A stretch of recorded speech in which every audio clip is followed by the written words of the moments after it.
9 Telangana news కి స్వాగతం. Bharat America వాణిజ్య ఒప్పందాలు ఉపసంహరించుకోవాలని డిమాండ్ చేస్తూ సిపిఐ-ఎంఎల్ మాస్లెం నాయకులు ఈరోజు సిరికొండ మండల తెలంగాణ చౌరస్తాలో నిరసన చేపట్టారు. ఈ సందర్భంగా ట్రంప్ మోదీ దిష్టి బొమ్మల్ని దహనం చేశారు. రాష్ట్ర నాయకుడు పి రామకృష్ణ మాట్లాడుతూ వాణిజ్య ఒప్పందాల వల్ల దేశ ప్రయోజనాలు దెబ్బతినే ప్రమాదం ఉందని, ప్రభుత్వం వాటిని పునఃసమీక్షించాలని కోరారు. ఈ కార్యక్రమంలో పార్టీ జిల్లా మండల నాయకులు కార్యకర్తలు పాల్గొన్నారు. నరేంద్ర మోడీ ఈరోజు భారతదేశాన్ని కూడా వాణిజ్య సామ్రాజ్యవాద అమెరికాకు తాకట్టు పెట్టడం అనేది దుర్మార్గమైనటువంటి చర్య. తక్షణమే వాణిజ్య ఒప్పందం ఏదైతే చీకటి ఒప్పందం చేసుకున్నారో తక్షణమే దాన్ని రద్దు చేసి భారత ప్రజలకందరికీ క్షమాపణ కోరాలని చెప్పేసి కూడా సిపిఎంఎల్ ప్రజాపంత పార్టీగా మేము డిమాండ్ చేస్తా ఉన్నాం. లేకపోతే బ్రిటిష్ సామ్రాజ్యవాన్ని, బ్రిటిష్ వాళ్ళను తరిమి కొట్టినట్టే ఈ ఆర్ఎస్ఎస్, బీజేపీ ఈ నాయకులను ఖచ్చితంగా ప్రజలు, కార్మికులు వేటాడి ఈ దేశాన్ని తరిమి కొట్టే విధంగా ఉద్యమిస్తారని చెప్పేసి కూడా సందర్భంగా గుర్తు చేస్తా ఉన్నాం. ఈ సందర్భంగా రాష్ట్ర నాయకులు రామకృష్ణ ఈరోజు నరేంద్ర మోడీ ప్రభుత్వం గత 2014 నుంచి ఇప్పటి వరకు స్వదేశీ పేరు చెప్పి దేశాన్ని మొత్తం విదేశాలకు అప్పచెప్తున్నటువంటి స్థితిని ఒక్కొక్కటిగా చూస్తున్నాం.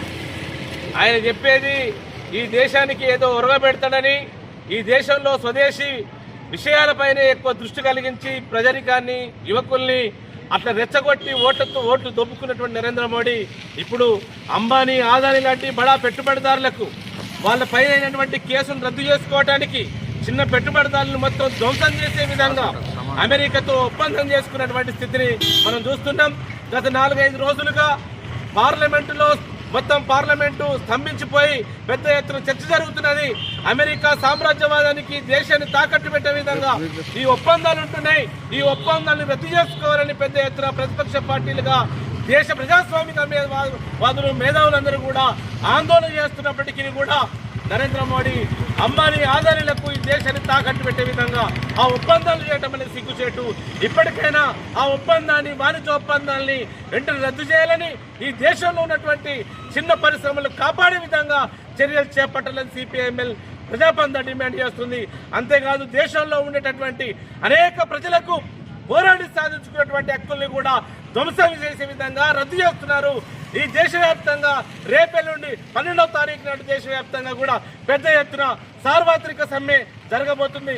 ఇప్పటికైనా నరేంద్ర మోడీ కళ్ళు తెరవాలి, లేదా ప్రజానీకం అందరూ కూడా ప్రజల యొక్క ఆగ్రహానికి గురికాక తప్పదని ఈ సందర్భంగా డిమాండ్ చేస్తూ ప్రజలందరూ కూడా దేశవ్యాప్త సార్వత్రిక సమ్మెలో కూడా పాల్గొని నరేంద్ర మోడీ పాలనకు వ్యతిరేకంగా పెద్ద ఎత్తున తిరుగుబాటు చేయాలని చెప్పేసి ఈ సందర్భంగా తెలియజేస్తూ పిలుపునిస్తా ఉన్నాం.